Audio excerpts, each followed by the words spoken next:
Olá, amigos do Argumento Podcast, o podcast onde debatemos ideias, onde sempre se extrai alguma coisa positiva para a região sul. Tudo bem? Marcelo, meu fiel escudeiro, Marcelo Rax. Tudo bem, Marcelo? Tudo bom? Hoje... Mais um debate para falar da região sul, de Pelotas e os potenciais da nossa região. Sim. Temos a honra de receber aqui no nosso podcast, nosso humilde espaço, nos estúdios da Cosmo Hub, a presença de um cara que começou vendendo laranja. E hoje nós vamos tentar extrair o suco dessa laranja para nós aprendermos coisas positivas contigo. Siloter Iribarren, bem-vindo. Obrigado. Primeiro, obrigado pelo convite. É um prazer muito grande, Luiz e Marcelo, estar nesse podcast de argumento. A todos que vão nos assistir. Sempre é um prazer.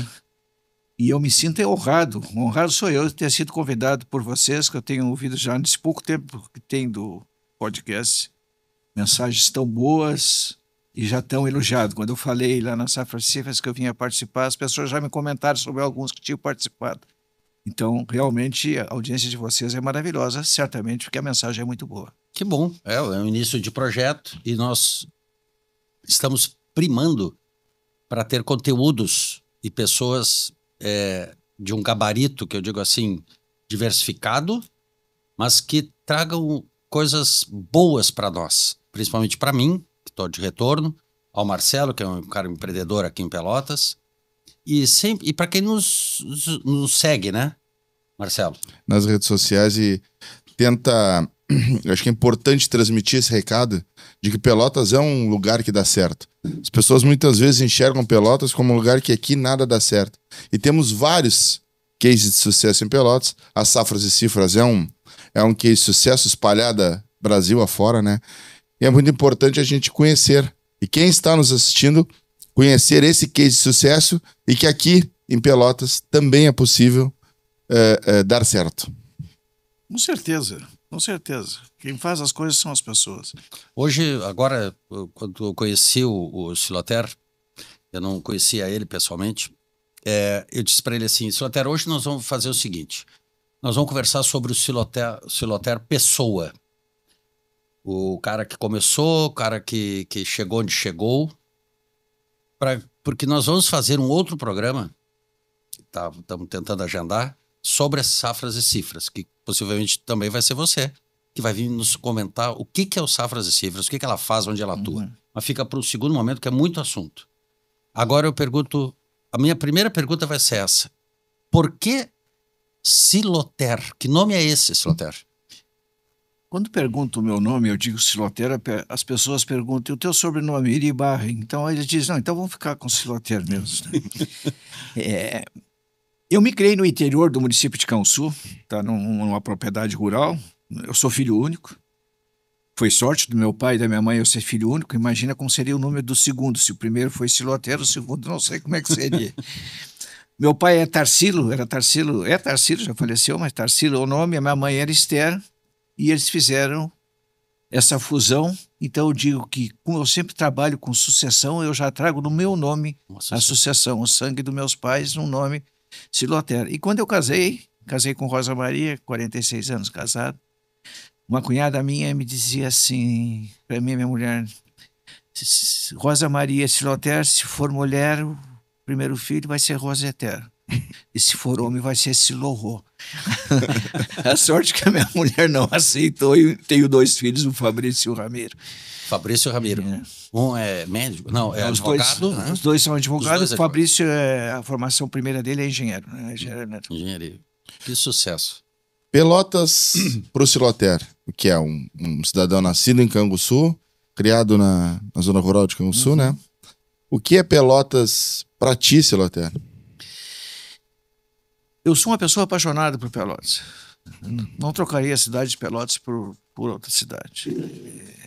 Para mim, uma das boas cidades de se viver, eu que viajo bastante nesse país, uma das boas cidades, a gente tem uma infraestrutura muito boa, Nós temos bons restaurantes, nós podemos nos deslocar facilmente, as BR passam do lado. Eu fiz a minha vida aqui, eu vim estudar em Pelotas em 1968, em 69 eu tinha 16 anos.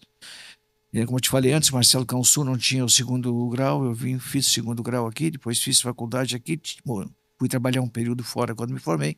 Voltei para cá e a minha família, meus filhos, as minhas netas, todas são daqui. Sou apaixonado pela cidade. Construímos, no plural, a nossa empresa aqui, a Safra de Cifras. Então não só estudei, família e negócio, tudo aqui. Como não gostar de uma cidade dessa? Só tem que gostar. Para alguém que está nos assistindo e está desacreditado, tu teria uma mensagem de positivismo para essa pessoa, para enxergar esse potencial que muitas vezes as pessoas aqui estão e não conseguem enxergar o potencial? E cito o exemplo de pessoas que estão aqui e não conseguem acreditar e saem daqui e trabalham 12 horas por dia sem parar. Mas aqui eles não conseguem ter essa mesma visão de trabalhar 12 horas por dia sem parar. Por que será isso com o pelotense? Que ele consegue enxergar em outros lugares e não na sua terra natal, não aqui, onde existem muitas oportunidades. Marcelo, eu acho que nós temos uma geração nascida em 80, aqui na década de 80 e 90, que está tendo muito sucesso. Tá? Está tendo muito sucesso. Pode ser que muitas pessoas não saibam, não conheçam essa geração. O mal que eu vejo de Pelotas é esperar que a solução das pessoas, a solução dos negócios esteja nos governos. Esse, para mim, é o grande erro. Eu, se dependesse de solução de governo, não teria chegado onde é que eu cheguei. Tá? O que eu cheguei, não, o que nós chegamos, porque ninguém constrói nada sozinho. Então, existe um enorme potencial. A gente tem que acreditar em uma coisa, tem que trabalhar muito. Tem que trabalhar muito. E ter boas ideias, mas as boas ideias têm que ser feitas para resolver problemas. Não adianta ter boas ideias que não vão resolver problemas. Se tu tem problemas, tu tem que ter boas ideias. Hoje, com a parte digital, em qualquer lugar que nós estamos, nós podemos trabalhar. Nós, por exemplo, trabalhamos daqui, atendemos até Santa Cruz de la Sierra, na Bolívia. Tá? Claro que vamos lá, no Pará. Então, essa região tem um potencial enorme. Nós temos água, tá? Nós temos solo, nós temos universidades. O que falta aqui? Eu acho que está faltando, e vocês estão procurando ajudar a resolver esse problema, é trazer pessoas que são empreendedoras, que deram certo aqui, que não precisaram sair aqui, para falar para o povo que dá para fazer.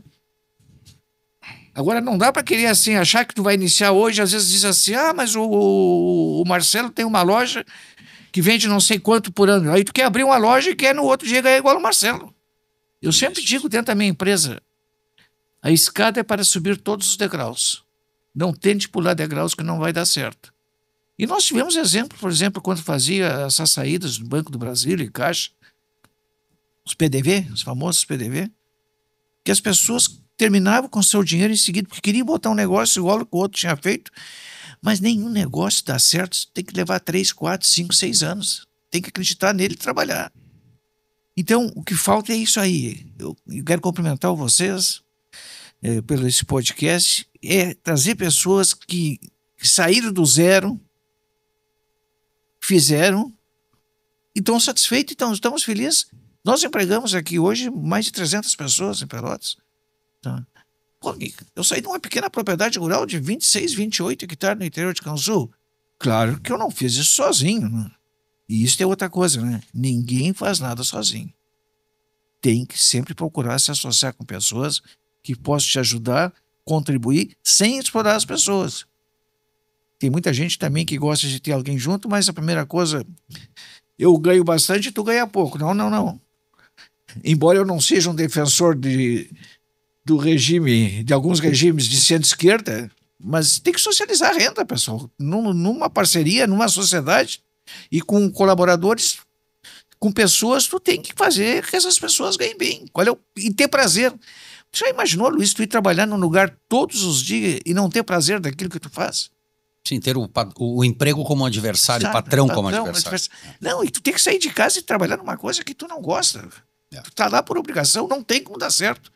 Então, Pelotas, Marcelo, respondendo objetivamente, é um potencial enorme. Pelotas, a nossa região aqui, porto, aeroporto, BRs, próximo da capital, próximo do Mercosul, do Uruguai e da Argentina. O que nós queremos mais? O intermodal logístico completo. Completo, o que nós queremos? Mas, Siloter, o Brasil em geral, e eu falo de todos os governos que aqui estiveram, ele normalmente crucifixa o empresário, né? Vai crucificar porque o empresário quer ganhar dinheiro. E parece que na nossa cultura brasileira o ganhar dinheiro é quase que um crime, né?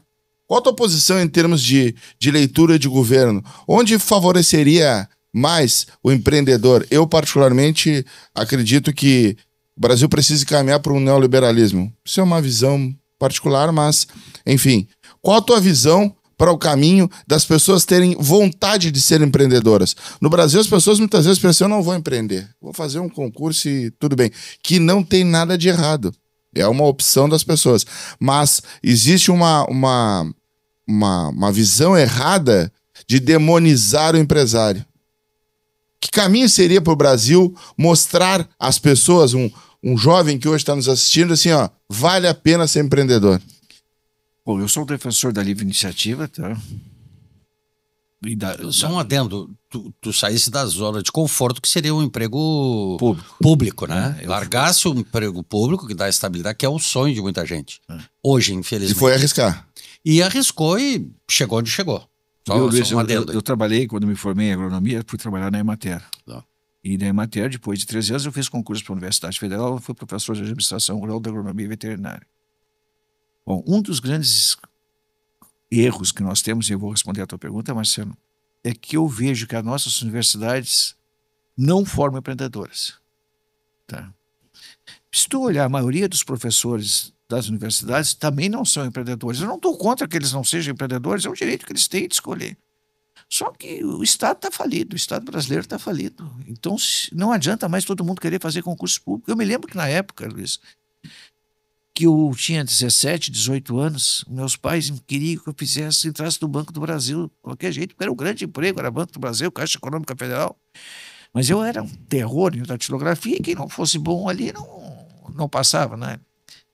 Quem sabe não foi a minha sorte não ter passado. Nada contra, mas hoje vocês veem o que ganham essas pessoas de serviço público, estão todo mundo ganhando pouco e continuam incentivando as pessoas a ir para o serviço público, que não tem dinheiro, tanto é que o país arrecada e está com enorme déficit fiscal.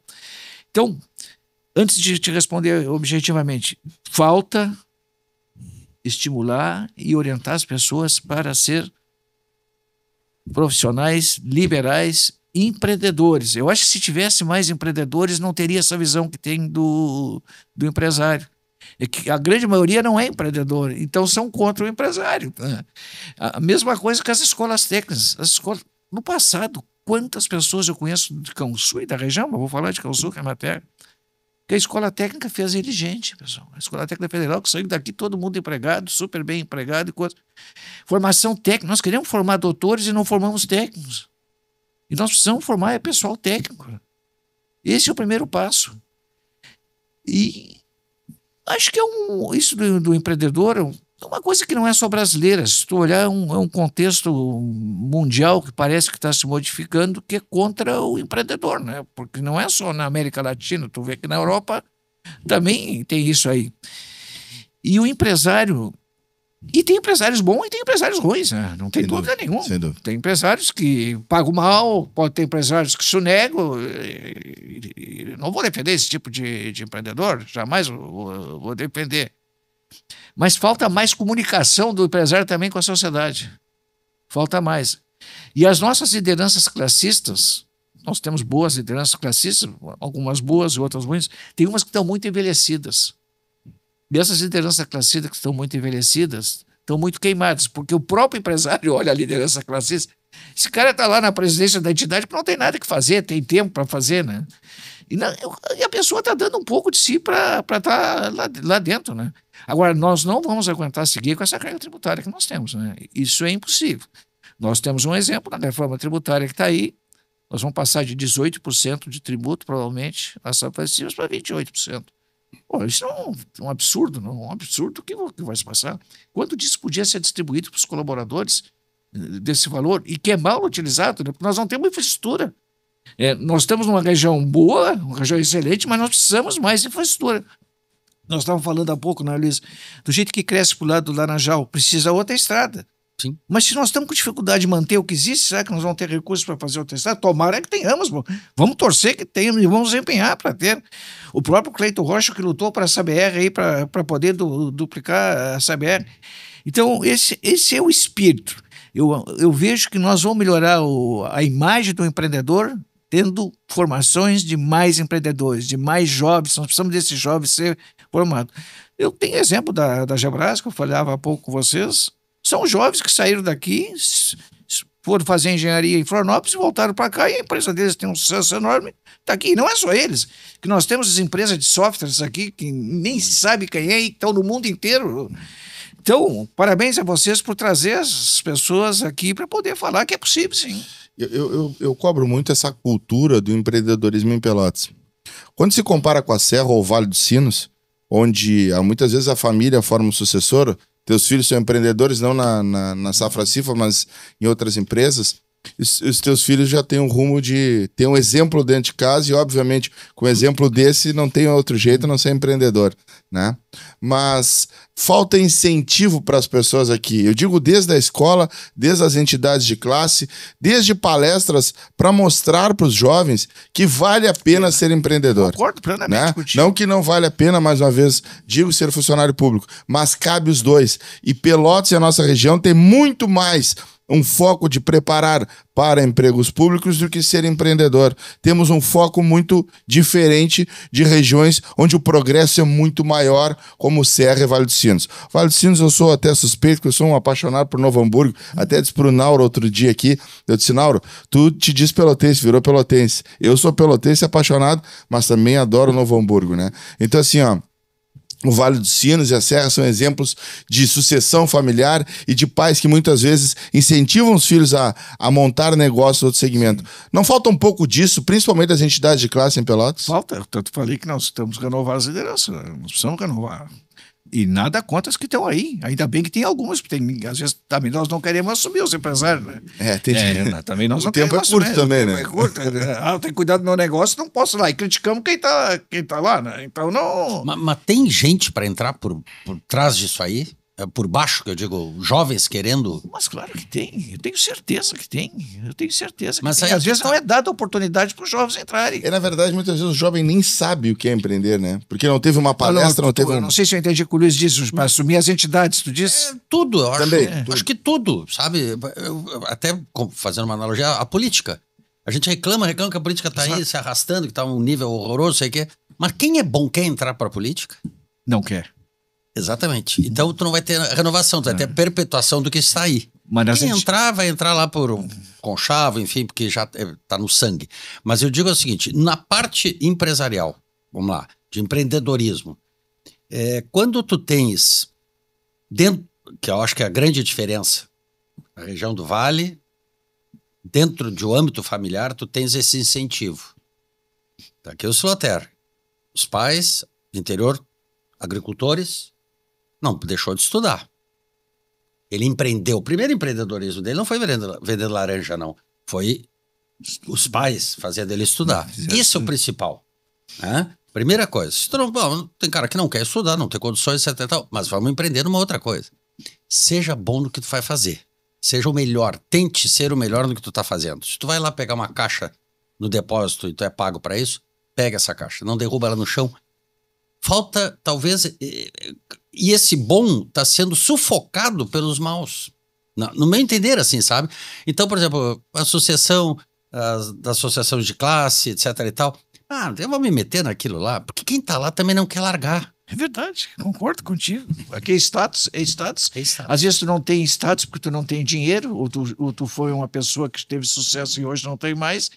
E tem que estar lá. E nós temos muito isso aqui na metade sul, né? Nós temos muito isso na metade sul, que é um problema da metade sul, é essa vaidade, né? A gente tem que ser humilde, ter humildade. Humildade não quer dizer ser pobrezinho. Sim. Humildade quer dizer que a gente tem que ser simples e aprender, que está sempre aprendendo. Nós temos uma mentalidade muito aqui de pobrezinho. Nós somos coitadinhos, nós somos pobrezinhos, precisamos de bolsa disso, bolsa daquilo. Não tem fundamento. Eu vejo uma pessoa aqui na sinaleira do shopping, super jovem, eu acho, não sei se tem 40 anos, 3 filhos, sempre pedindo Pessoa que tu vê que é saudável, caminhando. Então, essa coisa de pobrezinho não existe. E na Serra, Luiz, respondendo a tua pergunta, eu que tenho vivido mais agora por causa do Ramiro, lá do meu filho, lá na bodega de bar, as entidades são jovens lá. O pessoal jovem lá é empreendedor. Porque tem uma coisa. Se eu sou um professor da universidade, independente se é da universidade ou do outro serviço público, eu tenho amigos que incentivam o máximo os filhos exatamente para fazer concurso. Porque se a pessoa não tem mentalidade empreendedora, ele já começa a formar os filhos. Concurso é segurança, concurso é garantia. Só que a minha geração teve facilidade de fazer concurso e ter bons salários. Agora, não é o caso das gerações que estão chegando agora aí. Hoje, quando ganha um professor de universidade aí com mestrado e doutorado, pô, deve ganhar, não ganha bem. Eu sei que não ganha bem. Quando ganha um funcionário da Caixa, um funcionário do banco. Mas os pais não empreenderam. Então, o assunto dentro de casa é segurança. E para eles, segurança é fazer concurso. Isso é que nós temos que mudar. Num concurso, principalmente público, isso vai terminar. Não vai terminar. Sim. Mas não Vai escassear. vai escassear. Tu vê que uma coisa que empobrece às vezes a cidade de Pelotas é que as pessoas que tinham uma boa renda no serviço público, hoje quanto dá para viver, né? Porque se tu olhar a inflação, a soma das coisas, a soma do salário, essas pessoas não conseguem investir. Tão interessante, desculpe estar falando demais sem esperar Não, por vocês. favor. Não. O Fabrício, meu filho, a gente viaja bastante. Um dia ele disse: papai, olha que eu participo aqui, eu fui presidente de entidade de classes aqui. Não conhecia ninguém no avião que chega em Pelotas. Agora eu cheguei sexta, quinta-feira, de Goiânia. Eu conhecia o São Vinícius da Ozeanete, o avião cheio. Isso é bom. É bom. Isso é bom. Isso é muito bom. Bom, e tu vê que pessoas que têm muito ali, muitos empreendedores. Então eu digo, a cidade tem empreendedores. A gente pode não conhecer. E esses empreendedores é que tem que contar a sua história para ver que é possível. Uma vez eu fui estacionar uma caminhonete minha aqui na Anchieta, naquele estacionamento, eu acho que era, não sei se era ali ou Cine Rei, qual é que tinha aqui perto? Capitólio, perto da sede. E logo que saíram essas caminhonetes maiores aí, e um rapaz falou pro outro ali, um manobrista: o meu sonho é ter uma caminhonete dessa. Aí eu cheguei e disse para ele: então, pode me ouvir um pouquinho? Vou te contar a minha história, para te ver como é possível a gente chegar aí. Porque às vezes as pessoas olham isso e pensam que nasceu pronto. Mas não, isso nasceu em berço de ouro. Isso nasceu em berço de ouro. E aí não empreende. Porque acho que para te empreender, tu tem que nascer em berço de ouro. Eu não vou nascer de novo, então. É bem isso. Um ponto bem interessante que tu citaste, eu acho que é importante para principalmente os jovens que nos assistem, do valer a pena empreender e a estatal, o emprego público, é essa questão do Estado estar quebrado, né? O empregador está quebrado. Então, infelizmente, é triste ver isso. O funcionário público tem um salário defasado. Claro. Porque o empregador dele não tem mais condição, né? Então, eu entendo esses pais que falam a segurança para os filhos, mas eu fico pensando, será que vale a pena ele fazer um concurso da forma que está o Estado brasileiro? E não estou colocando em partido A, B, Sim, tendência A ou B. Isso é histórico que vem vindo, não, claro. O Estado pesado brasileiro, ele vem de décadas. Sim, exato. Muitas décadas, esse Estado pesado. E cada vez mais pesado. Exato. Cada vez mais pesado. Então, assim, fica muito difícil manter. E eu acho que, a partir desse momento, eu chego a me assustar o risco que Pelotas corre de perder relevância em termos de PIB.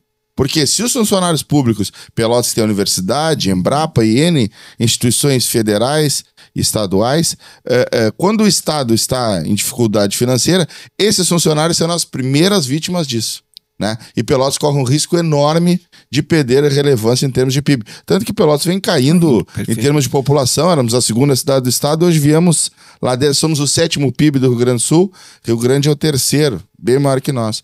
Então assim, será que não é a hora desses pais pensarem e conversar com os filhos? Olha, pensa em empreender, pensa em outra hipótese. Sim, porque Pelotas, uma coisa é uma dependência do serviço público, né? É. A dependência do serviço. Aí, se o serviço público está mal, Pelotas também não tem renda. E outra coisa que eu noto aqui, não posso falar nos outros municípios, é uma dificuldade dos órgãos públicos aqui liberar qualquer novo investimento. Eu não estou dizendo que investimento que tu vai pegar áreas ambientais, que tu vai ter problema. Sim, qualquer... Não. Aí eles exigem tanta coisa E que se tu entrar no órgão público desse que exige que tem essas leis exigindo, tu entra, eles não tem nada disso. Tu entra dentro dos órgãos públicos de Pelotas, que é bombeiro, é SANEP, é tudo. Tu entra lá dentro, aquele se der um incêndio, morre todo mundo queimado, porque não tem. Nós temos um exemplo na Safra de Cifras. Nosso prédio foi inaugurado em 2016, faz 9 anos. Daí há 3 anos nós fomos mexer tudo liberado, claro. Tinha que estar liberado e está certo, tinha que ter fiscalização. Daí há 3 anos nós fomos mexer mais umas salas, fazer mais umas salas. Que não tinha nada que ver, os bombeiros mandaram mexer em várias coisas que eles tinham liberado há 3 anos atrás. Né?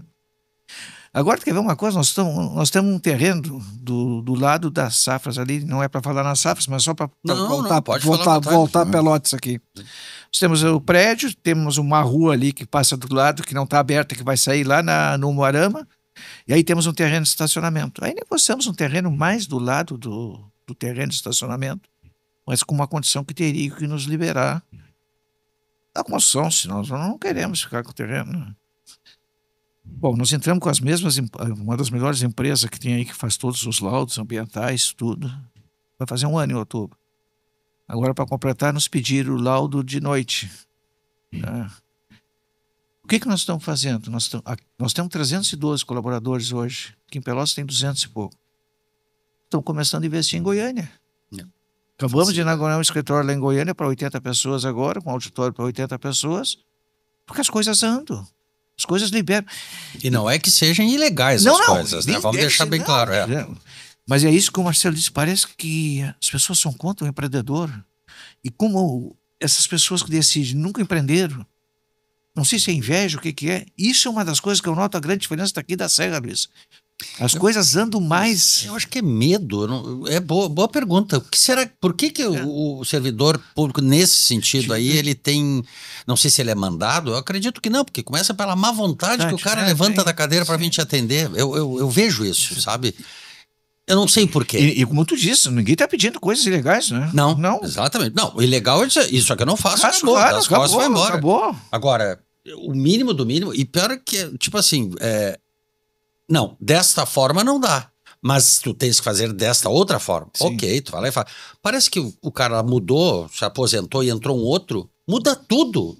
E a regra não mudou, mas muda a boa vontade do cara, ou a má vontade, ou a boa vontade. E não dá pra ficar suscetível, porque isso já é atraso, dinheiro. Sim.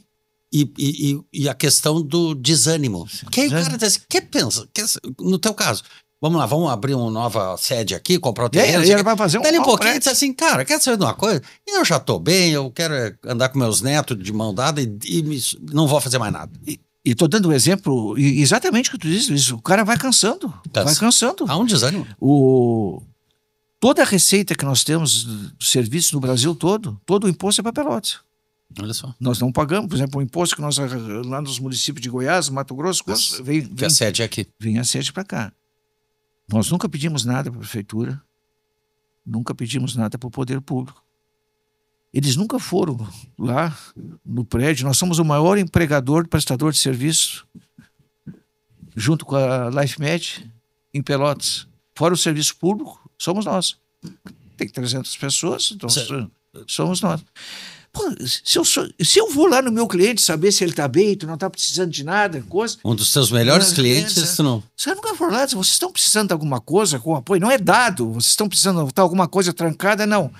Tu tenta entrar com as coisas para tentar investir mais e não consegue. Então, esse é um desabafo que eu quero fazer, que é um dos problemas sérios que eu vejo em Pelotas.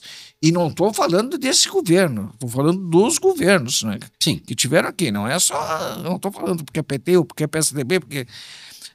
A gente vê o desenvolvimento, Novo Hamburgo deve ser esse caso, outras regiões. Não é que as pessoas vão lá, vão liberar, aí não tem energia, vou botar um gerador, se cair a luz, não sei o quê. Não. Mas as pessoas estão apoiando o empreendedor, estão apoiando as pessoas. Porque aqui não é apoio e tranco, cara. Mas se deram conta que apoiando, eu tenho o retorno. Claro. Né? Aqui é o contrário. Eu acho que é uma questão de ego. Eu te pergunto, algum prefeito, desde não sei que idade tem a Safra de Cifras, já foi na sede de fazer uma visita? Não, até quando nós... Mas do tipo assim, cara, ou mandar algum lá, o que vocês estão precisando no sentido assim, qual é o apoio que vocês querem? Como parcerias, né? Como 2 casos. Quando nós começamos a construir, o governador esteve lá. Tá? Do atual Nós convidamos, o atual governador, ele era prefeito, nós convidamos, ele foi lá, realmente esteve lá conosco. Não, foi convidado. Convidado, não foi... Nunca parte do poder. Outra pessoa que vai lá, mas aí vai como cliente, foi o Fetter. Sim, mas nunca como poder público, ir lá e dizer assim, vocês estão precisando de algum apoio, de alguma coisa aí que possa ajudar, já que vocês são os maiores empregadores, quantas famílias, todo imposto arrecadado nesse país que nós arrecadamos e não são valores pequenos, vem para Pelotas? Nada disso aí não. É uma dependência muito grande. As pessoas que eu vejo assim, pouco que eu vejo de Pelotas na parte do executivo e até do legislativo, é esperar alguma coisa de Brasília. Né? Que venha alguma coisa de Brasília. Ok, também tem que vir, eu acho. Sim. Mas, além disso, eu não vejo assim, vamos nos reunir. Dona Marilda, me faz a relação das 5 maiores empresas de Pelotas que eu quero me reunir com eles. Vamos fazer um café da manhã aqui, que eu quero me reunir com esses caras que eles têm que trazer ideias para me botar em prática. Bom, vai vir as coisas mais absurdas e coisas boas. Sim. Mas não existe isso por causa do ego e o medo, né? Porque eu tenho que ser mais importante do que a empresa. Eu sou a figura que eu tenho que me perpetuar no governo, ou sucessora, sei lá o quê. Então, isso e que eu vejo, e eu vim lá a última cidade que eu estava, que era Blumenau, que é predominante a região toda alemã, é justamente isso que eu vejo assim, o prefeito, ele é um empresário. Entendeu? Tu vai ver bem o cara não, ele é dono daquela loja lá, não, ele é dono daquela indústria lá. Tá, mas quem é que tá vindo? Não, o filho dele que tá tocando lá agora, ele pegou a política. Depois sai um pouco, entra outro, existe uma sucessão, mas tu senta numa mesa. Os caras sentam muito pra jogar bocha e tal. Quando tu vai ver, é o cara que joga futebol, não sei o quê, com o poder público. E nessas horas é que se resolvem as coisas, entendeu? Do tipo assim, na segunda-feira eu tô indo lá.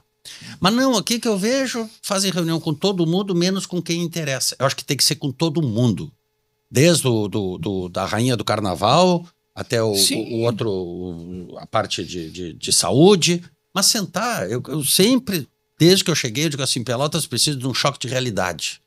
Eu faria, como se eu fosse um prefeito, que eu nunca vou ser, não gosto de política nesse sentido, mas seria o quê? Me sentar com as lideranças e fazermos um pacto. O que é o pacto? Bom, eu vou começar vamos viabilizar, eu vou resolver os problemas de vocês aqui dentro da burocracia, tá? Nós vamos se empenhar para isso. Chega de dizer não pro cara que bate aqui na nossa porta. Você, o que vai fazer? Tu promete que tu vai empreender e botar 100 pessoas lá na tua empresa? Beleza. O outro, o que vai fazer? O outro, o que vai fazer? Vamos levantar essa cidade. Vamos, que eu digo, Pelotas é imunda. Meu Deus do céu, isso aqui tá tirado. Essa prefeito não presta, a prefeita não presta. Cara, o lixo não vai para lá. Eu nunca vi um prefeito jogando lixo no chão. Sim. Eu vejo diariamente as pessoas jogando lixo no chão. E qualquer nível social, né? Não. Indiferente de classe social. Não é na vila, é no centro, qualquer lugar, entendeu? E nós vivemos aqui em Pelotas uma realidade que eu orbito, porque eu moro aqui no centro atualmente, ali o Café Aquário, aquela nossa turma, aquela coisa. É um outro mundo. Pelotas existe um outro mundo. Existe o pé na valeta, existe para ir para uma escola é água na canela, tem. E também tem empresas que nem empreendedores, que nem o Siloter, que tem as Safras e Cifras, como tem outras, que tu desconhece. Tu desconhece. Por exemplo, eu não conhecia a Safras e Cifras, estou aqui há quase um ano, eu não conhecia a Safras e Cifras, porque não é meu métier, vim conhecer agora, mas que geram empregos. 300, 200 e tantos empregos, geram, todos os impostos vêm para cá. Tem um prédio maravilhoso que eu não conheço, mas dizem que é muito bacana. Tá convidado. Entendeu? Tudo é muito... Entendeu? Então, isso é que eu acho que tem que sairmos... E para isso, aí o cara que tá lá dentro começa a sair da toca. Pô, eu também vou me mostrar. Não vou ficar só dentro da minha empresa. Aqui tá redondinho, eu vou começar a ajudar. Sim, a minha ou a comunidade. Claro. Eu vou dar cara a bater, vou lá na associação, tal, vou montar uma coisa nova, um debate novo sobre determinado produto, sobre o assunto. Eu acho que isso é muito importante, sair da toca. Pelotas tem que parar de viver do passado, do que aqui tinha, porque nós éramos, que nós fomos, Nós estamos com os times quase fechando. Eu acho que é exatamente o É a retrato realidade, da né? cidade. É o retrato fiel da da cidade. Pelotas. Porque o Pelotas... porque o Brasil... Todo chavante que eu sacaneio, porque eu sou Pelotas, vem me dizer, mas vocês... Tu acabou de dizer, vocês nunca jogaram a Série B. Cara, tu não tá mais na Série B. Nós já fomos Série B, vocês já foram, acabou. O Pelotas também tinha um time bom, não tem. Nós temos que ter um choque de realidade e viver dentro da nossa realidade.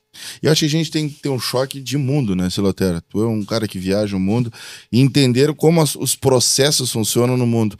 Voltando um pouco a falar dos processos, Pelotas há décadas sofre com isso. É só lembrarmos, lá na década de 80, tivemos várias propostas de shopping centers em Pelotas. Quantas propostas de shoppings tivemos em Pelotas?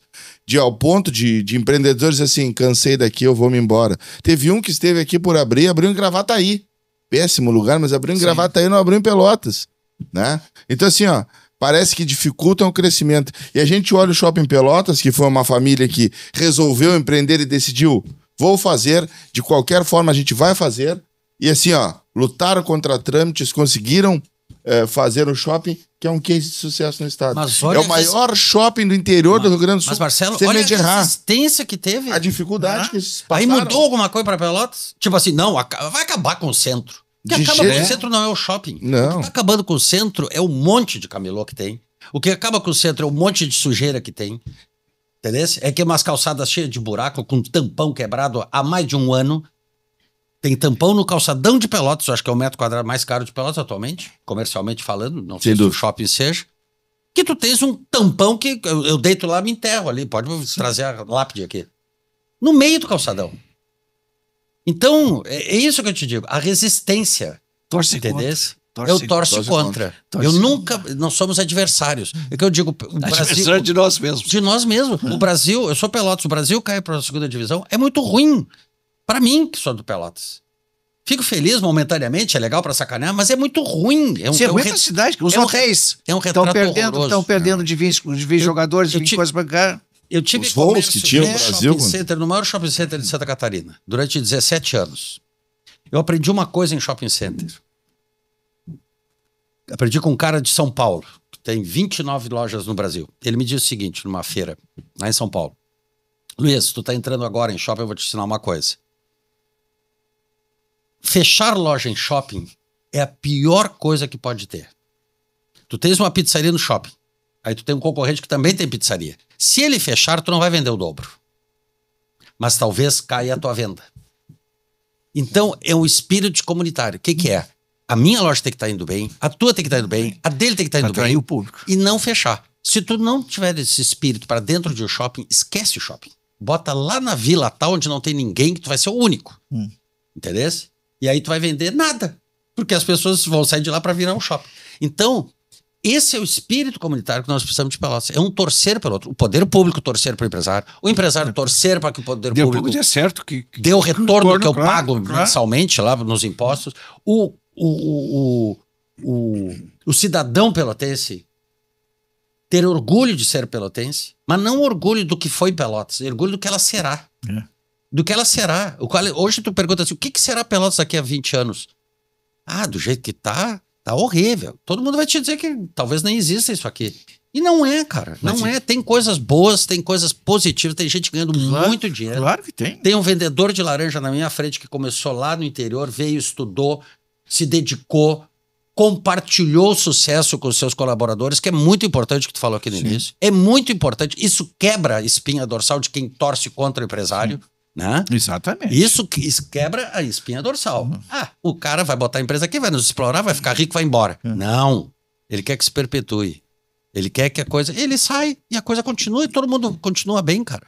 É isso. Mas essa torcer contra, eu nunca me esqueço, antes do Covid, eu fui a uma reunião na Randon, em Caxias, e conheci pessoalmente o seu Raul Randon, pessoa admirável, de sucesso, né? Aí levei uns doces portugueses para ele. Disse, eu sou diabético, mas vou comer. Aí trouxe uma maçã, cortou ali a maçã que ele produzia. Ele disse, eu já comprei imóveis do senhor lá em Pelotas, consórcio Randon, que tinha ali que tinha imóveis aqui na Ferreira Viana, que tem os imóveis na Ferreira Viana, que na época eu acho que foi junto com o Roberto Ferreira que foi feito. E ele, há muitos anos isso, e os imóveis foram construídos. E ele disse assim, eu não fui nem para a inauguração. Eu digo, por que, seu Raul? Porque lá a Torce se encontra. Exatamente o que vocês acabaram de... Porque não fui nem para a inauguração, porque lá a Torce se encontra. Mas é contraditório. É como tu diz, Luiz, nós torcemos contra nós. Ao mesmo tempo, a solução para essa turma que torce contra é vir uma grande indústria para Pelotas. Eu digo, a Boeing não vai vir para Pelotas, a Volkswagen não vai botar uma planta aqui, a Ford não vai vir, ou seja, quiçá... E às vezes se vir, querer vir, pode ser que não deixe, né? Não, como vem, vão embora. Exatamente, esse é o ponto fundamental. Nós temos que começar do pequeno. Sim. É da Randon vindo vender imóveis, é construir, é o outro, a padaria da esquina dar certo. A padaria, a fruteira, tudo isso aí. Ah, não. Já fosse ali? Não. Isso aí vai quebrar. Apostam. Não vai durar. A torcida é contra. A torcida é contra. Aí tu quebra esse gelo. À noite, sem dormir, cabelo branco, careca, o cara fica tudo, infarta para manter seu negócio. E aí dá certo. Aí ele começa a ir lá. Eu não botava fé nisso aqui. Por quê? Por quê? Acho que a nossa visão, não sei se o Silotero concorda, é que nós pensamos em grandes montadoras e grandes indústrias. Mas se olharmos as grandes indústrias da Serra, elas começaram pequenas fábricas lá. Pequenas. Começa com a história do Abramo Edberg, se não me engano, em 1891 ou 92, com uma fundição que era do tamanho desse estúdio. O Abramo começa sozinho, a primeira fundição de Caxias. Inclusive, aquela casa está lá no edifício no centro de Caxias, onde era a sede da Eberle, né? Que depois foi vendida. Eu acho que o Randon começou com uma ferraria também. Claro, claro. Então, assim, todas as empresas começaram lá pequenas. Elas não vieram de fora. Eles são caxienses, eles são de lá. Sangue. Exatamente. Eles não vão embora, que nem uma grande montadora, vira as costas, fecha a porta e vai embora. São lá, são raízes, são caxienses. E eu acho que é muito importante para Pelotas enxergar esses cases de sucesso. Mas eu vou fazer uma pergunta para o Silotero. Se tu fosse hoje dizer para quem não conhece a Pelotas que está na vanguarda da tecnologia, na vanguarda de empresas de sucessão familiar, na vanguarda de empresas de software, e até um pelotense que é sócio de uma empresa, a única empresa brasileira de fabricação de bomba de combustível. Quantas empresas grandes tem em Pelotas que as pessoas nem conhecem? Não, a maioria da população acho que não conhece essas aí que tu está falando, né? Mais de 20 empresas. Mas muito mais. Muito mais. Quando tu fica sabendo que tem uma empresa de imóveis, tu fica sabendo que tem uma de energia, tu fica sabendo que tem uma que trabalha com meio ambiente. Pô, as pessoas não... Foi o que eu disse no início, não é, Luiz? Nós temos esse pessoal aí, nós temos. Então é possível empreender, claro que é possível empreender. É possível. Agora, ninguém nasceu grande, né? Exatamente. Até porque se nascer grande, não sei se é o melhor, né? Nascer grande. Exatamente. As pessoas acho que não sabem que o segundo site mais acessado do Brasil hoje é pelotense. Isso eu não sabia também. Eu sei muito da parte de softwares e coisas. Tem muita coisa. Agora, eu acho, Luiz, isso que vocês estão fazendo aqui, Luiz e Marcelo, é tentar... vou fazer 73 anos. Eu vejo que a minha participação hoje eu sou uma pessoa de muita fé, espiritualmente tenho muita fé, sou uma pessoa extremamente feliz, agradecido a Deus, me deu muito mais que eu merecia. E hoje eu tenho que colaborar com as pessoas, que eu puder ajudar, se eu puder passar uma informação, como eu estou vendo aqui, se eu puder contribuir. Acho que esses podcasts que estão em Pelotas, como esse de vocês, tem que trazer essas pessoas que têm sucesso. Não é o Silotero que está com 70 e tantos anos. Esses jovens de 30, de 40, é o cara da padaria, é o cara do software. Será que a gente não tem uma forma de reunir essa geração aí, pensar numa forma que nós podemos reunir, fazer um grande seminário e reunir essa geração para cada um contar os seus cases de sucesso? Já imaginou que nós poderíamos fazer um documentário disso aí? Quem sabe se cada empresa vai lá e investe um pouquinho para... vamos lá, vamos fazer 2 dias aí. José Silotero, mas eu vou te dizer, é uma barreira, olha, difícil, mas nós estamos tentando. Tirar dinheiro. Primeiro nós estamos tentando com a ideia. Não, bom sentido. Não estamos nem chegando na parte de investimento. Eu estou chegando só na ideia. É muito difícil. Mas, ainda bem que eu e o Marcelo nós somos embriões ainda, temos 12, 13 programas só. Várias vezes a gente já pensou em desistir.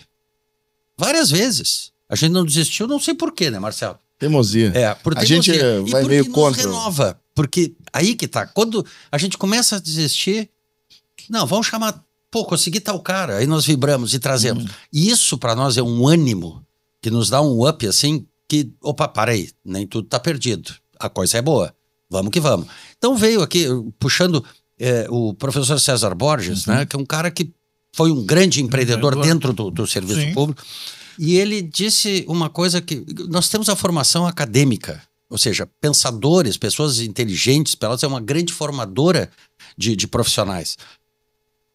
Só que nós não estamos aproveitando. Começa por aí. Aproveita-se pouco. Se sai daqui. Hoje, ainda bem que nós temos um meio de comunicação que se chama o Novo Jornal que está aqui, o Regis encabeçando, que eu acho que está fazendo um trabalho exemplar para Pelotas. Espetacular. Espetacular. Chorem as viúvas do Diário Popular, mas nada a ver uma coisa com a outra, não dá para comparar. Muita gente torceu contra e torce atualmente contra, é incrível isso, mas a ideia, o que ele tá se fazendo por Pelotas é louvável. Louvável. É louvável. O cara vir para cá, pegar uma coisa que não deu certo, né? Supostamente o Diário Popular não estava dando certo mais, que tanto é que fechou, as rádios todas fechando, e ele veio e botou. Ou seja, cara, o grupo viu uma luz no final do túnel aqui. Então, é esse tipo de gente que nós precisamos. Pessoas que apostam. E ele está fazendo isso. Ele está levantando pessoas. Acho muito legal. Estou para trazer o Regis aqui para a gente conversar sobre isso. É positivo. Claro coisas positivas. Claro que a gente está apresentando um monte de problema aqui para lá, mas a gente primeiro, né, vamos aos podres para depois ver o que a gente pode fazer. Com ideias novas. Principalmente, eu acho que nesse primeiro momento nós temos que ter exemplos inspiradores para as pessoas. Dizer assim, pô, mas o cara começou lá no interior e vendendo laranja e hoje tem isso. Ah, mas ele deu sorte. Bom, aí trazemos um outro que vendia empadinha. Empadinha. Né? Que teve aqui o nosso primeiro programa. O Marcos. O Fernando veio aqui. Não, eu comecei vendendo empadinha para pagar meus estudos, etc. Hoje é um consultor de empresas. Então tu vai vendo. Várias empresas. Espero que as pessoas se deem conta disso. Né? Se deem conta e seja inspirador. O próprio Nauro, que teve aqui, contando uma história de vida dele, que trocou a chave, ele saiu de uma zona de conforto, que é muito importante isso, que é por isso que eu falei em zona de conforto, quando tu estava no serviço público, porque tu podia estar lá, aposentado, já não estaria com a tua casa ali no Laranjal, olhando se vai subir água, se vai baixar água, enfim. Mas, então, hoje, o nosso intuito inicial é esse aqui, é trazer pessoas de bom, que tragam, que sejam inspiradoras, né? Que a pessoa acorde de manhã e diz, não, parei, eu tenho que ser o Siloter, não, parei, eu tenho que ser o Marcos, não, parei, eu tenho que ser o Marcelo, entendeu? Que acorda todos os dias para ir para os seus negócios. Mas eu vejo assim, o principal problema nosso inicialmente de Pelotas é tirar essas pessoas da toca. Tem pessoas boas, tem indústrias boas. Eu em Blumenau fui uma vez num lugar que eu tinha que comprar um transformador meio grande, e me indicaram, eu entrei, desci, morro, sobe, cheguei num galpão. Não, fizemos sim, não tem problema nenhum. 3 dias depois fui lá voltar, tinha um caminhão saindo com um negócio enorme dentro. Para onde vai isso aí? Isso vai para Tchecoslováquia. Nós exportamos para lá. Um galpão. E os caras são exportadores de trafo, Gerador pequeno tem uma fábrica em Pelotas, só para saber, na Santa Terezinha. As pessoas não sabem. Ninguém sabe. Essas coisas. Então fica aqui o canal para vocês que têm o seu próprio negócio, queiram vir ao argumento, para mostrar as suas dificuldades, mas eu estou num processo de crescimento, para a gente se ajudar de alguma forma, que ninguém é concorrente. Vamos lá, nós estamos num grande shopping center chamado Pelotas. Nós não podemos torcer para que não pode usar essa palavra aí, né, Alice? Às vezes dá vontade de desistir. Nós não podemos desistir. Não podemos. Não tem como. Acho que não tem como. Nós que estamos tentando estimular e que já temos um trecho vivido, nós não podemos desistir. Se nós desistir, tu vai dizer assim, pô, mas assim tu acabou de falar que vocês não fizeram aqui, não construíram, mas aqui foram construir em Goiânia. Mas nós não vamos desistir do que tem aqui. Sim. Nós não vamos desistir da empresa que nós temos aqui, do número de colaboradores que temos aqui. Tanto é que além do prédio nós temos no UNA mais umas 50 pessoas que estão no prédio do UNA. Nós não vamos desistir. Nós queríamos era investir mais, empreender mais, gerar mais aqui para a região. Tá? Mas jamais vamos desistir. Nós não podemos desistir. Porque aí nós vamos entrar no... Não, aí tu... Uma coisa também fundamental que falta na nossa região é humildade. Tem que ter humildade. É um ego muito forte, né? É um ego forte. Eu não sei se isso é cultural. Eu acho o italiano... Eu sou de origem espanhola e portuguesa. Eu acho que é uma desculpa. Eu acho que é uma desculpa. Mas por que as colonizações italianas e alemãs, os caras são bem mais simples? Mas o português também é trabalhador. Não, eu sei que é trabalhador, mas nós temos aqui gente que eu não estou dizendo que seja português, seja espanhol, mas que está muito no passado. Eu acho que é desculpa. E não tem simplicidade. É desculpa. Porque tu vê o cara da serra, o cara pode andar lá de tamanco, claro que ninguém mais anda de tamanco hoje, ou de Quixote na época que eu me criei, coisa. O cara é simples, tu não sabe se o cara é colaborador, se o cara é dono, não, né? Confunde. O cara confunde. Isso é que nós precisamos, a humildade é o início do sucesso, cara. Siloter, vamos olhar um pouquinho para o futuro. O grande motor da economia brasileira hoje é o agronegócio. Graças a Deus é o agronegócio. E a nossa região é uma região extremamente agrícola. Não resta dúvida. Mas em termos de agroindústria, muitas vezes nos falta infraestrutura para beneficiar, muitas vezes, seja do arroz ao pêssego, porque o nosso potencial eu percebo muito maior. Me fala um pouquinho do futuro que o Siloter enxerga para o agronegócio. É um ótimo horizonte, um bom horizonte, porque a carne ela já teve uma queda do que foi na década de 80, né? Mas esse futuro pode ser melhor em termos de pecuária, de horticultura, de indústria de conservas. Qual o futuro que o Siloter enxerga para esses potenciais da região? A resposta que eu vou te dar é a volta dos jovens para o campo. Os jovens estão voltando para o campo. Tanto é que a média do... Com estudo, né? Com estudo. A média do nosso produtor hoje, brasileiro, é 45 anos, Estados Unidos é 58, e Europa é mais de 60. Então, além de nós termos solo e clima maravilhoso, a Europa faz uma safra por ano. Nós temos regiões do Centro-Oeste que fizemos 3 safras por ano. Com a parte tecnológica, com a digitalização, o jovem está voltando para o campo. Porque a quantidade de serviço que tem para prestar no agronegócio... Eu não estou voltando para o campo só porque eu sou filho do produtor, porque eu sou sucessor. Não, eu estou voltando para o campo porque tem tanta coisa que eu posso prestar para o agronegócio, de tecnologia que precisa, o agronegócio precisa, essas máquinas equipadas que hoje tu tem que ter muito conhecimento para poder utilizá-las. É satélite, é drone, a quantidade de empregos que gera o agro. Então, se nós temos um país que temos água, tá? Temos solo, temos clima, tá?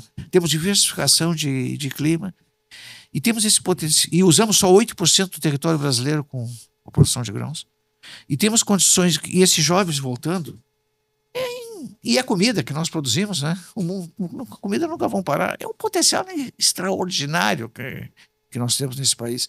Vocês não imaginam, viajando nesse país, o que tem de coisas aí que a gente não conhece. Por exemplo, 600 hectares de cenoura, o cara imaginar que pode existir 600 hectares de cenoura. Está tudo mecanizado, produção de leite, tudo com robô. Em vez de ter alguém limpando os estábulos, o robozinho vai tocando o pé da vaca, vai tirando as fezes dali, aquele cerco, vai levando, larga lá numa canaleta que ele vai para um biodigestor e gera energia. Então, a tecnologia que nós temos no agro, o potencial que nós temos no agro é uma coisa extraordinária. E com esse produtor jovem, o sucesso vai ser enorme, porque exatamente o que o Luiz disse, ele vem preparado, porque na época eu me criei com 18 anos, e era a época do regime militar, eu sou de Cansul, como a gente já falou, eu não precisei nem fazer inspeção de saúde. A minha classe, eu sou nascido em 52, não precisava fazer inspeção, porque o regime disse assim, ele sai do interior, vem para a cidade e não volta para o interior mais. Então o que eles fizeram? Não vão deixar esse pessoal servir, para ver se esse pessoal fica no interior. Era uma lógica certa, mas na realidade não adiantava tu ficar no interior porque não tinha renda. Tu não tinha renda, tu só tinha o teu 4º ano primário no interior, tu não tinha nenhuma infraestrutura no interior. Não gerava mão de obra. Não gerava era muito pouca gente. E os cinturões das grandes cidades hoje, a maioria é esse pessoal que veio do agro, porque em 1970 nós praticamente a metade era urbana e a metade era rural. Hoje nós temos 15%, 16% rural, e cada vez vai diminuir mais, porque as propriedades cada vez ficam, os negócios, não é as propriedades, os negócios ficam maiores. Então é um crescimento extraordinário, uma coisa que mudou bastante, Marcelo, Antes o grande financiador, ainda é um bom financiador, é o Banco do Brasil. Hoje a Faria Lima, os fundos de investimento, os bancos, estão todos no agronegócio. Estão todos no agronegócio. Você sabe que o filé é o agronegócio. Tá dando um monte de RJ, de recuperação judicial. Mas ainda é um grande negócio. Então tu precisa ver o que tem de negócios de fundo. Tu quer comprar a área do Luiz, vai lá, um fundo de investimento, banca o negócio. Tem um que está mal lá, ele banca o negócio, compra a área do fulano, dá um prazo de 10 anos, se ele se recupera, retorna a área para ele. Então, a circulação de dinheiro da iniciativa privada, porque se nós dependêssemos só do poder público do Banco do Brasil, do jeito que cresceu o negócio, não teria dinheiro suficiente para o crédito rural. Mas hoje, recurso é que não falta. Claro, não se toma mais, porque com essa taxa de juros que está aí, é um absurdo, né?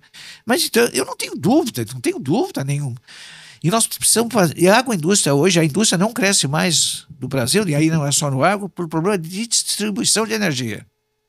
Nós temos boas fontes de energia, temos uma capacidade de energia instalada muito grande, mas temos uma enorme dificuldade na distribuição de energia. E isso é um dos fatores sérios que vai trancar o nosso crescimento. É a parte de distribuição de energia, não de fontes de energia.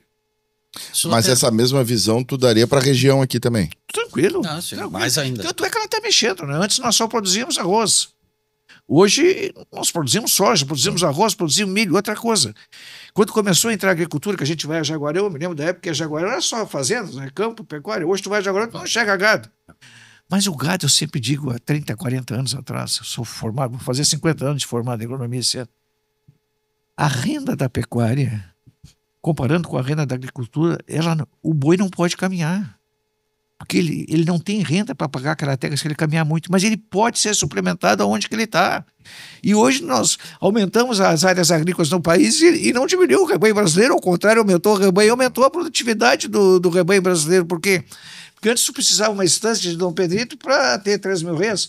Hoje tu pode confinar 2, 3 mil reis em 20, 30 hectares. Nós estamos fazendo, por exemplo, hoje 20% da produção de milho brasileiro, e o Brasil deve ser o segundo maior produtor de milho do mundo, primeiro os Estados Unidos, 20% é álcool, etanol, 20% do consumo do milho brasileiro é etanol. Eles têm um produto derivado que é o DDG, que é um alimento espetacular para bovinocultura. Então tu vê o que tem de coisa, por que nós não podemos fazer isso? E nós estamos fazendo um movimento para tentar dar um apoio para Canguçu. Gente que saiu de lá, que teve sucesso, está tentando ajudar a Canguçu, com o pessoal lá de Canguçu, que está lutando bastante por isso, que Canguçu tem melhorado consideravelmente. E eu sempre digo, vem cá, nós exportamos carne de frango pelo Porto de Rio Grande. Podemos exportar. Nós temos a colônia aqui, nós podemos produzir milho, nós podíamos produzir o frango aqui, industrializar o frango aqui e exportar. Porque nós temos mão de obra, nós temos terra, nós temos o porto, nós temos água para a indústria que vai precisar. Por que não se faz isso aqui? Por que tem que vir de lá para mandar por aqui ou por outros portos? Por que nós não podemos fazer isso? Outra coisa que também, às vezes, a mentalidade é um pouquinho... E eu nasci numa pequena propriedade, então não me criei trabalhando com cavalo, lavrando, gradeando. Às vezes meus filhos vão lá e mexem nas coisas de televisão e coisas, pô, eu não consigo voltar porque eles mexeram. Ah, pai, como é que tu não volta? Coisas que não sabe. Eu digo, eu quero ver vocês prender os cavalos na carroça, botar no arado e sair lavrando. Isso vocês também não sabem fazer. Mas a pequena propriedade, aqui também nós temos uma competitividade do pequeno produtor, ele contra ele.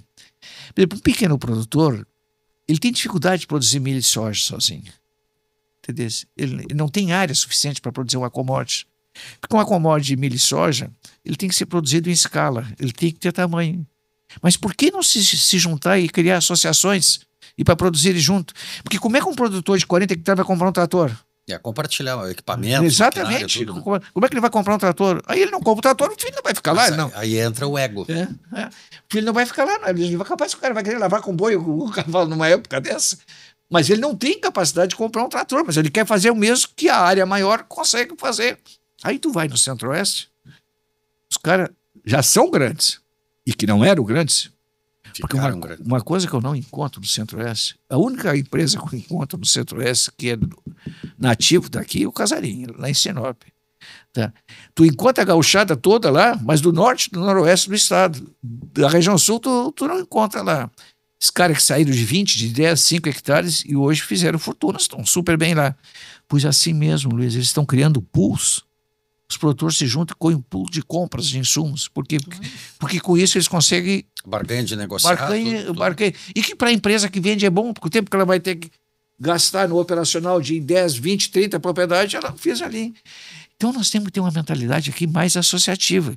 Nós damos o azar que quando se cria essas cooperativas aqui dão problema, né?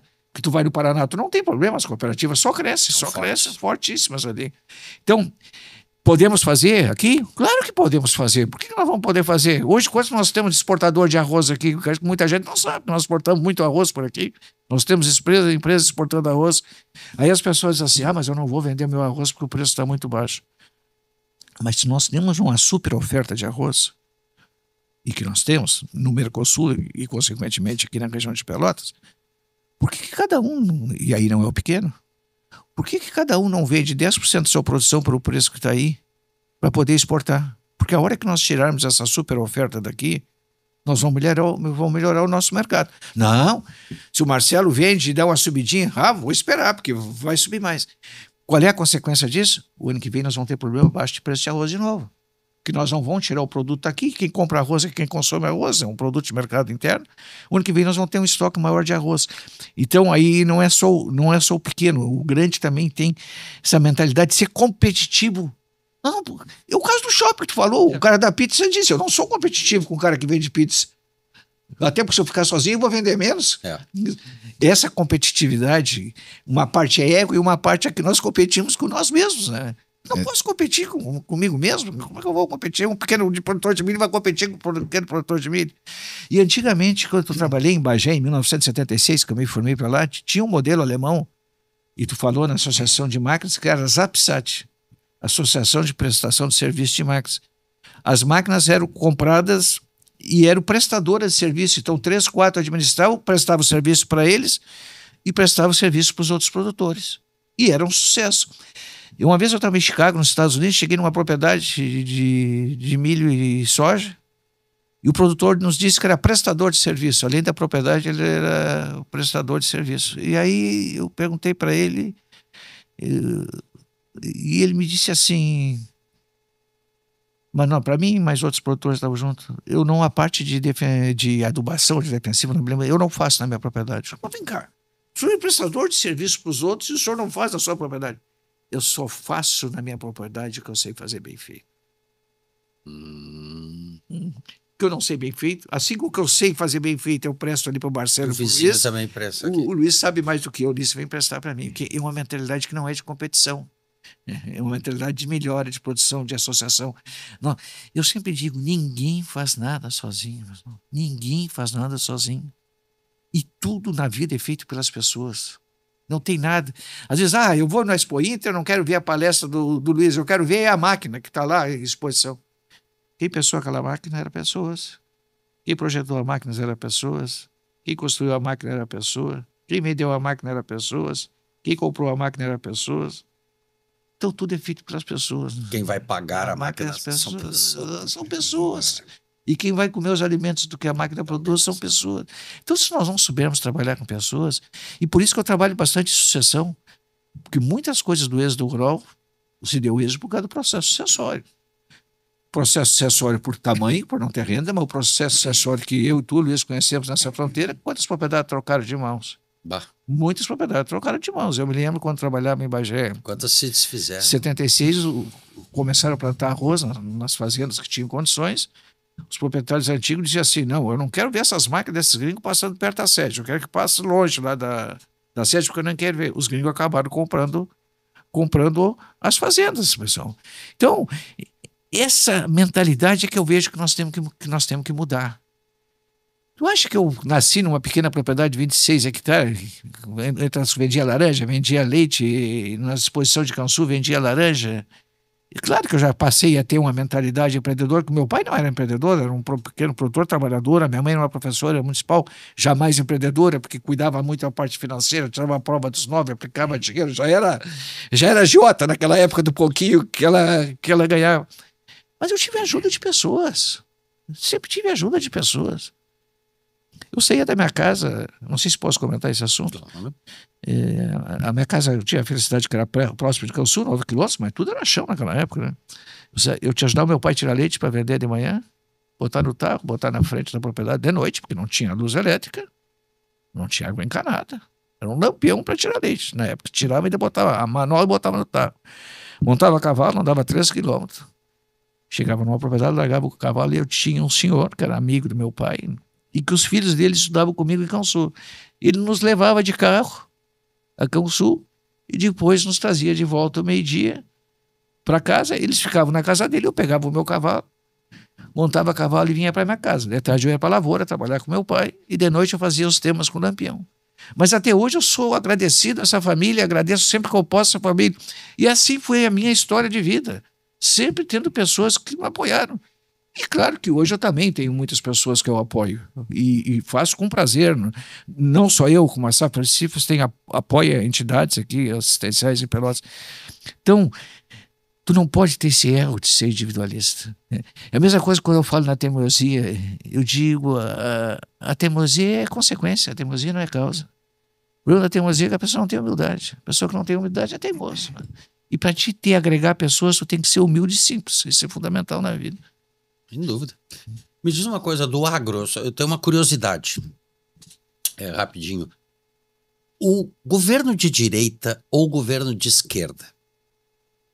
Bem, estou falando de um cara que não entendo nada de agro, mas eu vejo que o pessoal do agro tem horror do pessoal da esquerda. O governo esquerda, ele é ruim pro agro a ponto de pessoal não gostar?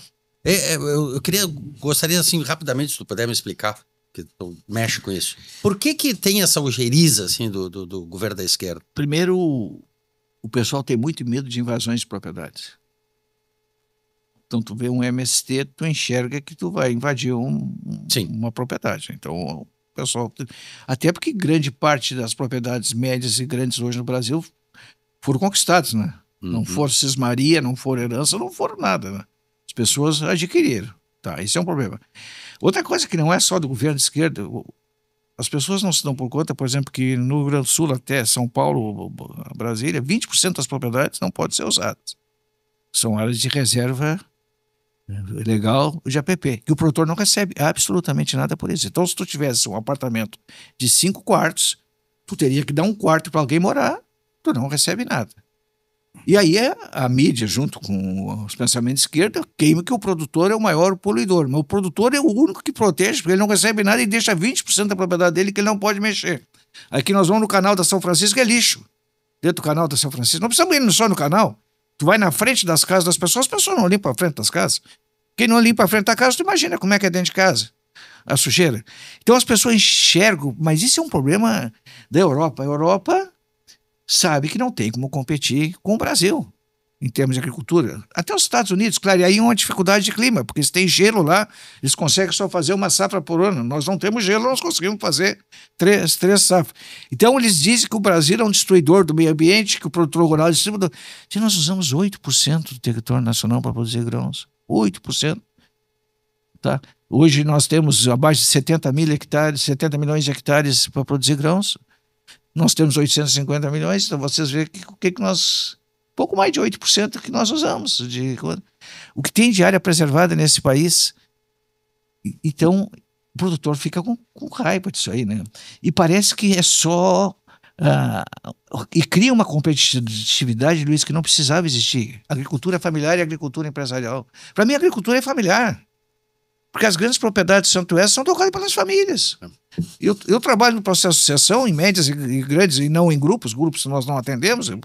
São tudo tocados pelas famílias. É pais, filhos, genros e noras. Eu digo quando o genro é bom, né? Quando a nora é boa. Porque uma vez eu estava fazendo uma palestra, uma brincadeira aqui, e lotado, um auditório, em Gramado.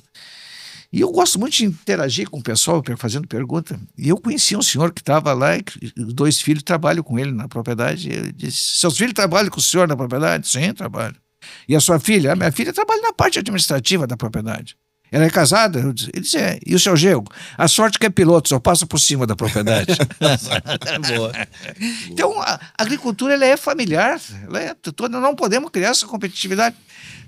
Tem produtos que vai ser produzido pela agricultura familiar, tá certo? E tem produtos que vai ser produzido pela agricultura empresarial, é que eu disse há pouco para vocês.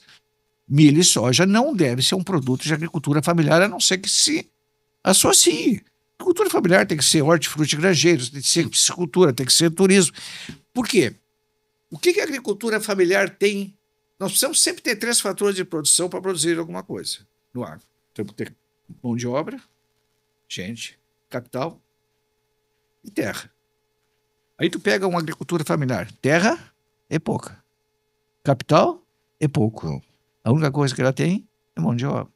Então ela tem que trabalhar com atividades intensivas que usem a mão de obra. Sim. Milho e soja não usa a mão de obra. Agora, o hortifruti grangeiros, leite, piscicultura, aí usa a mão de obra. Aí que tu vai agregar renda para essas pessoas. Perfeito. Silotério, me diz uma coisa. Tu acha que, em termos de Brasil, o que tu acha que vai dar o ano que vem? Qual é teu palpite agora, eu quero saber. Direita ou esquerda? Porque nós vamos estar... Da Copa do Não, Mundo? no governo. A Copa, eu acho que nós não vamos... Não sei. A Copa, eu acho. Qual é o teu palpite? Não é o teu desejo. Quero o teu palpite. Eu acho que o momento ainda é muito nebuloso. Tá?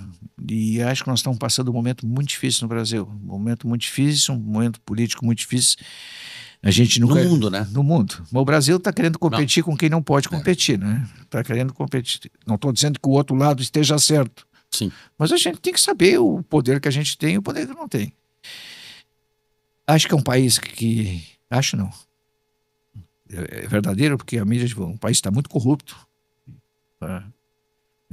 Isso me preocupa muito. Acho que os poderes estão muito corrompidos. Isso é uma coisa histórica do país, mas me parece que estão aumentando muito. E eu não sei se a legalidade, como é que funciona as eleições, a correção eu passo a ter dúvida. Eu passo a ter dúvida que tem candidato que vai na rua e é aplaudido, tem pessoa que vai na rua e é vaiado. E aí como é que é o resultado?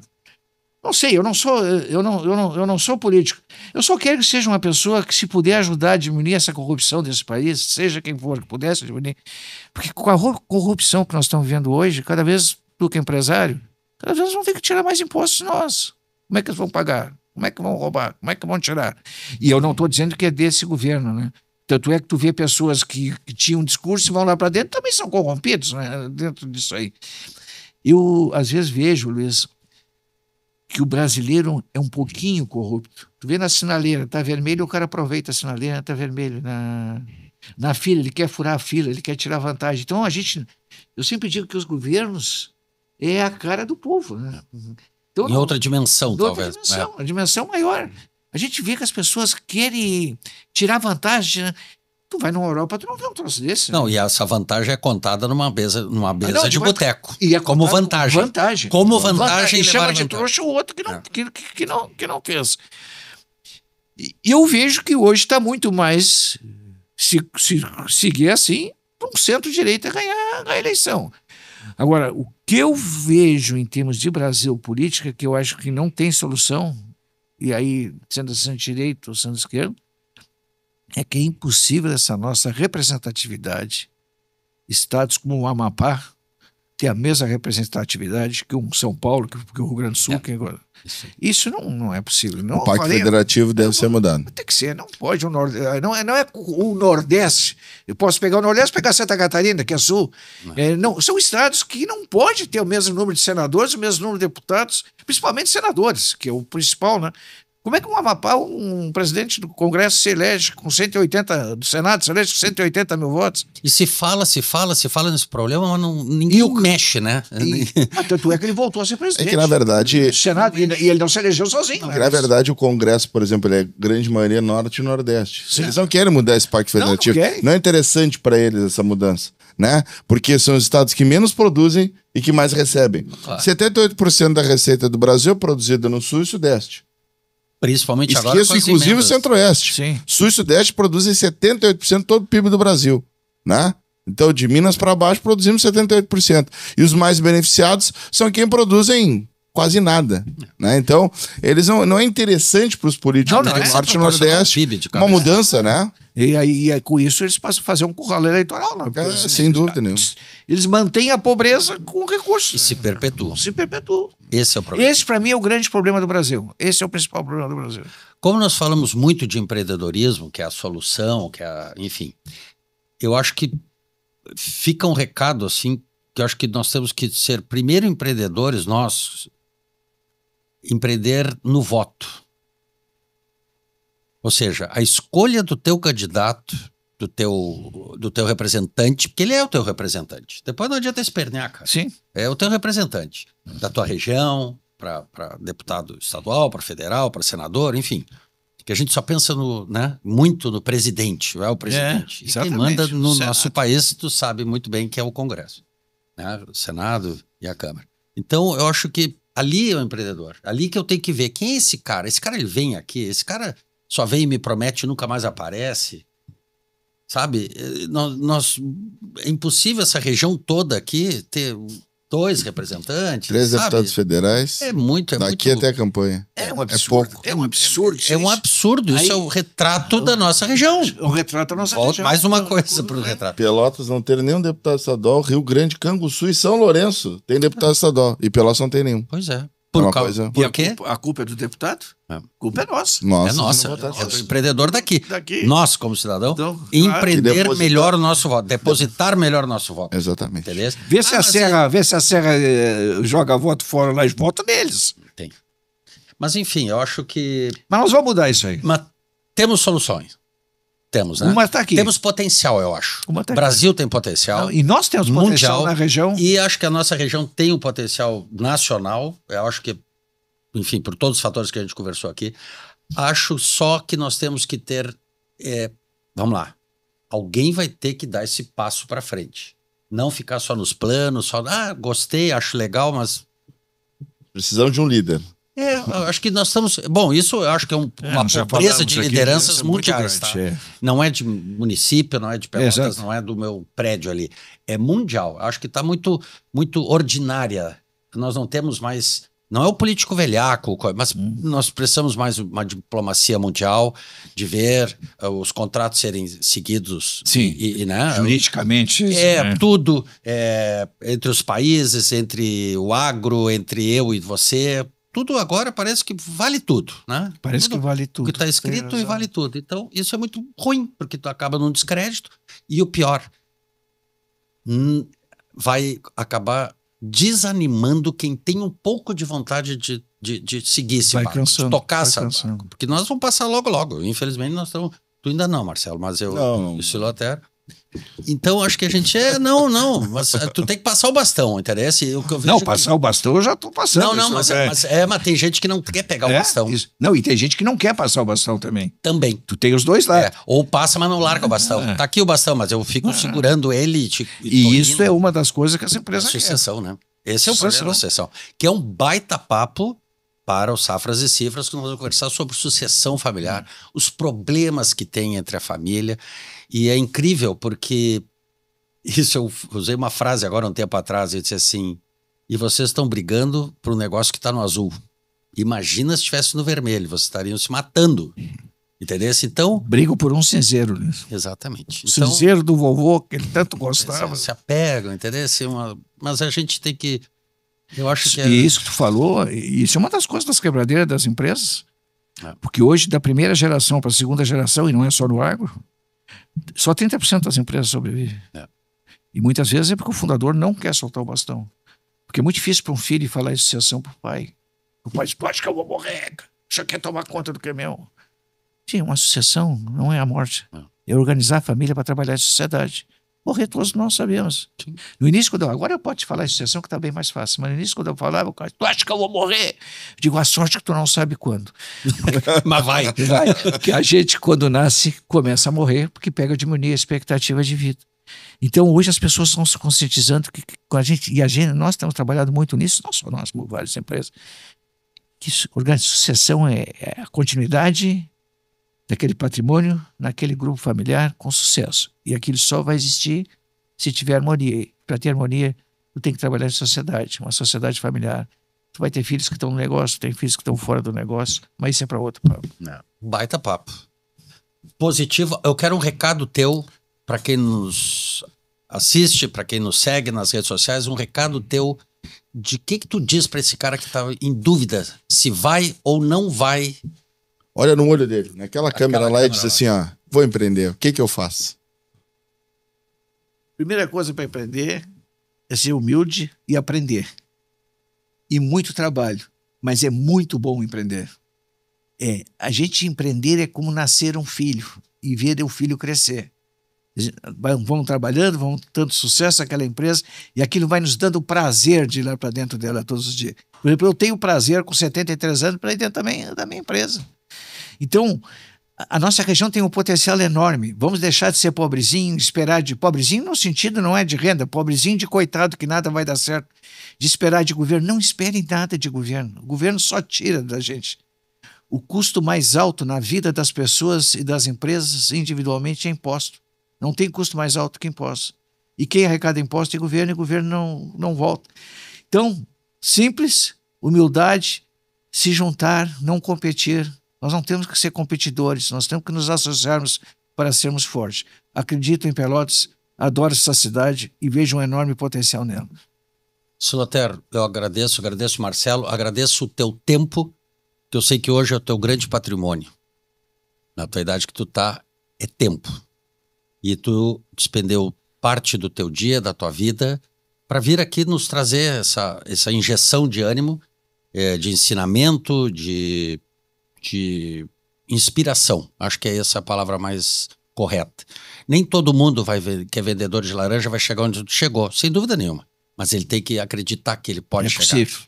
Ele tem que acreditar. Que é possível. Acho que esse é o grande legado que tu passou aqui para nós. Eu te agradeço mais uma vez o teu tempo. Te espero numa próxima oportunidade, assim que der. Tu tiver um buraco na tua agenda para nós falarmos sobre sucessão, sobre safras e cifras, mais sobre agro. Obrigado, Marcelo. Obrigado, mais uma Siloter. vez, obrigado, Siloter. Que nome, né? Hein? Todos os créditos e todos os débitos que existirem em nome de Siloter são meus. Mas eu que agradeço, desde o dia que tu falou comigo, Luiz, na mesma hora eu Comprou a ideia, né? comprei a ideia, não só pelo podcast de vocês, é importante, e que eu digo que tanto é que eu conversei com as pessoas e as pessoas pegaram, já falavam no podcast. Mas nós temos que contribuir com a sociedade. Se nós estamos falando que os outros têm que se agregar, têm que se juntar, nós também temos que dar a nossa participação. Isso aqui, para mim, é um prazer. Eu não vi passar o tempo conversando com vocês aqui, é um prazer. Claro que na minha vida eu tive erros, tive acertos, muitas coisas que eu tentei não dar certo, mas eu não desisti. E hoje eu sou uma pessoa agradecida, sou uma pessoa realizada profissionalmente, familiarmente. Então o que eu posso fazer com 73 anos? Já fizemos na Safra Cifras, uma empresa que hoje tem 26 sócios, 28 sócios, estamos distribuindo lá. Então hoje eu tenho que colaborar com a sociedade, participar de programas importantes como esses de vocês, que estão procurando realmente mudar o ânimo da população e que é possível mudar. Então nós, os mais experientes que vemos aqui para contar, não é só caso de sucesso. Tivemos erro, tivemos acerto, mas não desistimos e seguimos. Então vou estar sempre à disposição quando vocês precisarem de mim. Só claro que se eu estiver viajando, e sexta-feira não, hoje uma pessoa queria marcar uma reunião comigo, sexta-feira, eu digo, sexta-feira, vocês não me encontram em lugar nenhum. Ele disse assim, é dia que você está tomando vinho com a dona Rosa, com a minha mulher. Eu digo, nem isso eu vou te dizer se é verdade ou não, mas eu estarei sempre à disposição de vocês, um prazer muito grande, agradecer toda essa equipe que está junto aqui. Siloter, E eu acredito muito em vocês, obrigado. acredito em Pelotas, e nós vamos ter sucesso. Tu mudaria alguma coisa desde quando tu iniciou lá atrás até hoje? Nada. Absolutamente nada. Nada. Isso E é te- porque isso erros e acertos E fazem parte. como eu disse há pouco, tive erros e tive acertos. Às vezes eu digo assim, pô, eu comecei a Safra Cifras nós criamos em 1990, eu tinha 38 anos. Por que quando eu me formei em 23 anos, eu não comecei a Safra Cifras? Mas será que se eu não tivesse subido aqueles degraus da escada, de aprender na Emater, bastante conhecimento de produtor, depois na universidade de integração com os alunos, teria tido sucesso na Safra Cifras? Então, não é erro. É fases da vida que tinha que passar e que deram certo. Claro que tive erros. Como eu disse há pouco, eu estou tornando repetitivo, que é um perigo. Quando o cara tem mais de 70 anos, o cara fica muito repetitivo. Eu tinha um primo que já faleceu, disse, pô, minha filha começou a namorar em 15 dias, primo da minha idade, 15 dias, ele contava nos dedos assim, 1, 2, 3, aí eu disse, o que é isso, rapaz? 15 dias namorando minha filha, o senhor já me repetiu 2, 3 vezes a mesma coisa. Então eu já estou falando coisas repetitivas aí, mas não mudaria nada, não mudaria nada. Sou extremamente grato pelos pais que eu tive no interior, pouca formação, extremamente trabalhadores, me estimularam sempre a estudar. Tem uma passagem que uma hora tu comentou, e desculpa estar no final falar, uma época que eu quis desistir de estudar, eu tinha uns 9 anos. Meu pai chamou um colaborador dele de enxada num dia de sol bem quente e disse para o colaborador, bota o siloter no meio, tu capina e atira terra e pedra para cima dele aqui, eu capino daqui de baixo e atiro terra e pedra para cima dele, que ele vai repunar e ele vai estudar. Segundo dia eu desisti da lavoura e resolvi estudar. Que é um ensinamento. Que é um ensinamento da vida, né? Então não me arrependo de absolutamente nada. Que baita testemunho. E tudo isso com Deus no coração, que eu sempre sei. Muita isso fé, é muita principalmente. Fé, muita fé. Torcida. Pessoa que rezo bastante, agradeço bastante. Só tenho que agradecer, não preciso pedir mais nada. Só peço saúde, né? Mas agradecer. Sem dúvida. Marcelo? Obrigado, Siloter. Obrigado por toda essa motivação. Saio daqui muito motivado. Além de toda essa lição, motivado para seguir. E tu é um jovem mentalmente. O Luiz motivação. Não acha. O Luiz acha que não. Acho que jovem é só tu, Marcelo. Nem tudo que o Luiz fala se escreve. Então, assim, motivado mentalmente, é isso que nos impulsiona a cada dia para frente. Sim.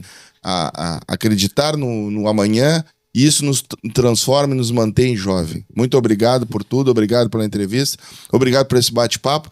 E acho que Pelotas agradece também por ter pessoas igual a ti que fazem e acreditam em Pelotas. Marcelo, tu é jovem, tu vai durar muitos anos. Na minha idade, o que a gente não pode pensar em termos de morte, de saúde, o que vai acontecer amanhã. Eu penso a minha vida sempre o seguinte, eu tenho 40 anos, o que eu pensava em 40 anos, eu continuo pensando em 73 anos. Eu não dou tempo para minha cabeça estar desocupada. Se eu desocupar minha cabeça com 73 anos, eu só vou pensar em 2 coisas, em doença e morte. E por isso que a gente não pode parar. Quando a gente tiver capacidade física, tem que trabalhar. Eu digo lá nas Safras com 65 anos tem que sair. Não pode ficar com mais de 65 anos de idade. O único que pode ficar sou eu, porque sou fundador. Eu digo que vocês vão ter que me aturar aqui, porque eu não quero dar espaço para minha cabeça pensar em doença e problema. Mas tu tá super ativo, viaja, vai para tudo quanto é lugar. E eu... nem tudo, algumas coisas. Não, vai ser. Não, esses detalhes eu não quero saber. Muito obrigado, sigam nas redes e até a próxima.